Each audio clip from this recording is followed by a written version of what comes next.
మీరెప్పుడైనా గమనించారా? కొంతమందుంటారు. వాళ్ళొక రూంలోకి అడుగు పెట్టగానే అందరి అటెన్షన్ వాళ్ల వైపు వెళ్ళిపోతుంది. వాళ్ళు మాట్లాడటం మొదలు పెడితే చాలు, మిగతా వాళ్లంతా సైలెంట్ అయిపోయి వింటారు. వాళ్ల ప్రతి మాటకు ఒక బరువు, ఒక విలువ ఉంటుంది. ఇదేదో మ్యాజిక్ కాదు, లేదా వాళ్ళు చాలా గొప్పవాళ్లే అవడం వల్ల మాత్రమే జరిగేది కూడా కాదు. దీని వెనక మనందర్నీ కంట్రోల్ చేసే ఒక పవర్ఫుల్ సైకాలజీ దాగి ఉంది. మన మెదడు పనిచేసే తీరులో కొన్ని రహస్య నియమాలు ఉంటాయి. వాటిని అర్థం చేసుకున్నవాళ్లు ఇతరులను చాలా తేలికగా ప్రభావితం చేయగలుగుతారు. ఈరోజు ఈ విశ్లేషణలో అస్సలు ఎక్కడా బయటకు చెప్పని ఆ నియమాల గురించే మనం లోతుగా తెలుసుకోబోతున్నాం. మనలో చాలామందికి ఈ అనుభవం ఉండే ఉంటుంది కదా. ఒక ఆఫీస్ మీటింగ్లో మనకొచ్చిన ఒక మంచి ఐడియా చెప్తాం, కాని ఎవరూ పెద్దగా పట్టించుకోరు. కాసేపయ్యాక అచ్చం అలాంటి ఐడియానే ఇంకెవరో చెప్తే అందరూ వావ్ సూపర్ అంటారు. లేదా ఇంట్లో వాళ్లకి ఏదైనా మంచి సలహా ఇస్తే దాన్ని చాలా తేలిక తీసుకుంటారు. మన మాటకు విలువ ఇవ్వనప్పుడు లోపల కలిగే ఆ నిరాశ, ఆ చిరాకు మాటల్లో చెప్పలేం. నాలోనే ఏదో లోపముందా, నేను చెప్పే పద్ధతి బాగోలేదా అని మనసులో మనమే మదనపడిపోతాం. ఇది కేవలం మీ సమస్య కాదు, చాలామంది ఎదుర్కొనేదే. అసలు ప్రాబ్లం మనం చెప్పే విషయంలో కాదు, మనం దాన్ని ఎలా చెప్తున్నాం, ఎప్పుడు చెప్తున్నాం అనే దానిలోనే దాగి ఉంది. సరే, మరి మన మాటకు ఆ విలువ రావాలంటే ఏం చెయ్యాలి? మనం తెలుసుకోవాల్సిన మొదటి అత్యంత శక్తివంతమైన సూత్రం ఒకటుంది. అదే కొరత సూత్రం, అంటే ద స్కేర్సిటీ ప్రిన్సిపల్. మన మనస్తత్వంలో చాలా లోతుగా పాతుకుపోయిన ఒక విషయమిది.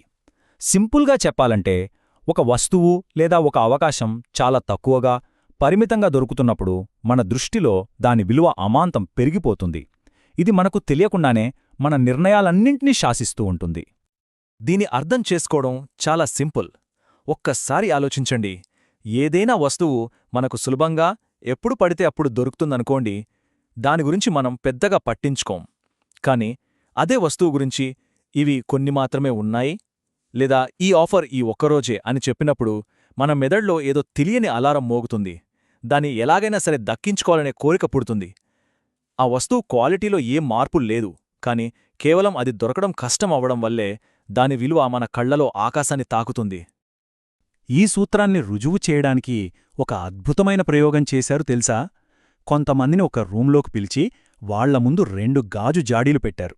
ఒక జాడీ నిండా చాక్లెట్లున్నాయి. రెండో జాడీలో చూస్తే కేవలం 2-3 చాక్లెట్లు మాత్రమే ఉన్నాయి. ఇప్పుడు ఆ ప్రయోగంలో పాల్గొన్నవాళ్లని ఏ జాడీలోని చాక్లెట్లు ఎక్కువ టేస్టీగా ఉన్నాయని అడిగారు. ఆశ్చర్యంగా దాదాపు అందరూ ఆ ఖాళీగా ఉన్న జాడీలోని చాక్లెట్లే చాలా రుచిగా, చాలా విలువైనవిగా ఉన్నాయని చెప్పారు. అసలు విషయమేంటంటే, 2 జాడీలలో ఉన్నవి ఒకే కంపెనీ, ఒకే రకమైన చాక్లెట్లు. మరి ఎందుకలా చెప్పారు? కారణమొక్కటే, తక్కువగా ఉన్నవాటికే ఎక్కువ విలువ అనే మన మెదడులోనే ఒక బలమైన నమ్మకం. ఇప్పుడు ఇదే సూత్రాన్ని మన సంబంధాలకి, మన వ్యక్తిగత జీవితానికి అప్లై చేసి చూద్దాం. ఒక వ్యక్తి ఎప్పుడూ అందరికీ ఏ టైంలో అయినా అందుబాటులో ఉన్నారనుకోండి. మొదట్లో అందరూ ఇష్టపడొచ్చు, మంచిదే. కాని నెమ్మదిగా ఏమవుతుందంటే, ఆ వ్యక్తి సమయానికి, మాటకు విలువ తగ్గిపోతుంది. ఎందుకంటే వాళ్ళు ఎప్పుడు కావాలంటే అప్పుడు దొరుకుతారు. అదే తమ సమయానికి ఒక విలువ ఇచ్చి, కొన్ని పనులకు కాదు అని చెప్పి, తమ లభ్యతను కాస్త తగ్గించుకున్నప్పుడు, అప్పుడు చూడండి, చుట్టూ ఉన్నవాళ్లు వాళ్ల సమయాన్ని, వాళ్ల ఉనికిని గౌరవించడం మొదలుపెడతారు. వాళ్ల విలువ అందరి దృష్టిలో అమాంతం పెరుగుతుంది. వస్తువుల విలువ వాటి కొరత వల్ల పెరిగినట్లే, మనుషుల మధ్య సంబంధాల విలువను పెంచే మరో శక్తివంతమైన సూత్రముంది. అదే ప్రతిఫల నియమం. అంటే సింపుల్గా చెప్పాలంటే, ఎవరైనా మనకొక సహాయం లేదా ఒక మేలు చేస్తే మనం కూడా తిరిగి వాళ్లకి ఏదో ఒకటి చెయ్యాలని మనసులో బలంగా అనిపిస్తూ ఉంటుంది. ఇది మన సమాజంలో, మన సంస్కృతిలో లోతుగా పాతుకుపోయిన ఒక భాగం. ఇదొక రాతల్లేని ఒప్పందం లాంటిది. ఒకరు మనని ఫంక్షన్కి పిలిస్తే వాళ్ల ఫంక్షన్కు మనం కూడా వెళ్లాలనిపిస్తుంది. ఒకరు మనకు చిన్న గిఫ్ట్ ఇస్తే తిరిగి మనం కూడా ఏదైనా ఇవ్వాలనిపిస్తుంది. ఈ బాధ్యతను మనం మోయలేకపోతే మనలో ఏదో తెలియని అపరాధ భావన కలుగుతుంది. ఈ మానసిక ఒత్తిడి నుంచే ప్రతిఫల నియమం యొక్క శక్తి పుడుతుంది. ముఖ్యంగా ఎవరైనా మనకు ఊహించని విధంగా మనం అడగకుండా చిన్న సాయం చేసినప్పుడు మనం వాళ్లకి రుణపడి ఉన్నట్లు ఫీలవుతాం. ఈ నియమం ఎంత పవర్ఫుల్ అనేది ఒక రెస్టారెంట్లో జరిగిన ప్రయోగం చూస్తే మనకు స్పష్టంగా అర్థమవుతుంది. అక్కడ వెయిటర్లు కస్టమర్లకు బిల్లిచ్చినప్పుడు వాళ్లకొచ్చే టిప్పులో మార్పులను గమనించారు. ఫస్ట్ కేవలం బిల్లు మాత్రమే ఇచ్చినప్పుడు వాళ్లకి మామూలుగానే టిప్పొచ్చింది. కాని రెండోసారి బిల్లుతో పాటు ఒక చిన్న మెంట్ కూడా ఇచ్చినప్పుడు టిప్పు 3% పెరిగింది. ఇప్పుడు అసలు మ్యాజిక్ చూడండి.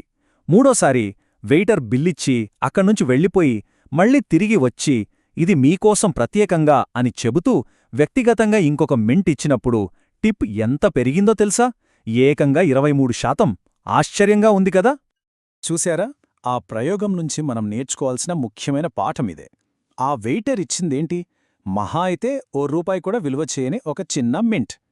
కాని దాన్ని అతను ఊహించని విధంగా చాలా పర్సనల్గా ఇచ్చాడు. ఆ చిన్న పని కస్టమర్ల మనసులో ఒక బాధ్యతను క్రియేట్ చేసింది. అతను మనకోసం ఇంత స్పెషల్గా ఆలోచించాడు కదా, మనం కూడా అతనికి ఏదైనా తిరిగి ఇవ్వాలి అనే బలమైన భావన కలిగించింది. ఆ భావనే 23% ఎక్కువ టిప్పుగా మారింది. దీన్ని బట్టి చిన్న చిన్న సహాయాలు, ఊహించని బహుమతులు ఎంత శక్తివంతమైనవో మనం అర్థం చేసుకోవచ్చు. ఓకే, ఇతరులతో మన సంబంధాలను ప్రతిఫలం నిర్దేశిస్తుంది. మరి మనతో మనకున్న సంబంధాన్ని ఏది నిర్దేశిస్తుంది? అదే మూడో నియమం. ఇది మన వ్యక్తిత్వంతో, మన ఆత్మగౌరవంతో ముడిపడి ఉంటుంది. దాని పేరే స్థిరత్వ సూత్రం.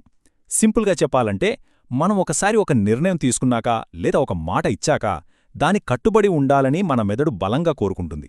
మనం చెప్పిందానికి చేసేదానికి మధ్య తేడా ఉంటే మనల్ని మనమే తక్కువగా అంచనా వేసుకుంటాం. ఇది ఎలా పనిచేస్తుందో ఒక ఉదాహరణతో చూద్దాం. ఒక వ్యక్తి తన ఫ్రెండ్స్ అందరితో నేను రేపటి నుండి రోజూ పొద్దున్నే జాగింగ్కు వెళ్తాను అని చెప్పారనుకోండి. ఆ మాట అనేశారు. ఇక మరుసటి రోజు ఉదయం ఎంత బద్ధకంగా ఉన్నాసరే ఆ వ్యక్తి మనసులో ఏదో ఒక ఒత్తిడి మొదలవుతుంది.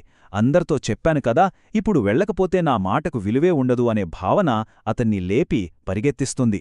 ఇతరుల ముందు మనల్ని మనం ఒక స్థిరమైన వ్యక్తిగా, మాట నిలబెట్టుకునే వ్యక్తిగా ప్రూవ్ చేసుకోవాలనే తపన మనలో చాలా బలంగా ఉంటుంది. ఈ సూత్రాన్ని ఉపయోగించే ఒక పాపులర్ టెక్నిక్ ఉంది. దాన్ని foot in the door technique అంటారు. అంటే ఎవరి దగ్గర్నుంచైనా ఒక పెద్ద సహాయం కావాలంటే నేరుగా అడగకూడదు.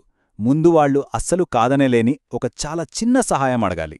ఉదాహరణకు, ఒకరి ఇంటి ముందు జాగ్రత్తగా డ్రైవ్ చేయండి అనే ఒక పెద్ద బోర్డు పెట్టాలంటే ఎవ్వరూ ఒప్పుకోరు.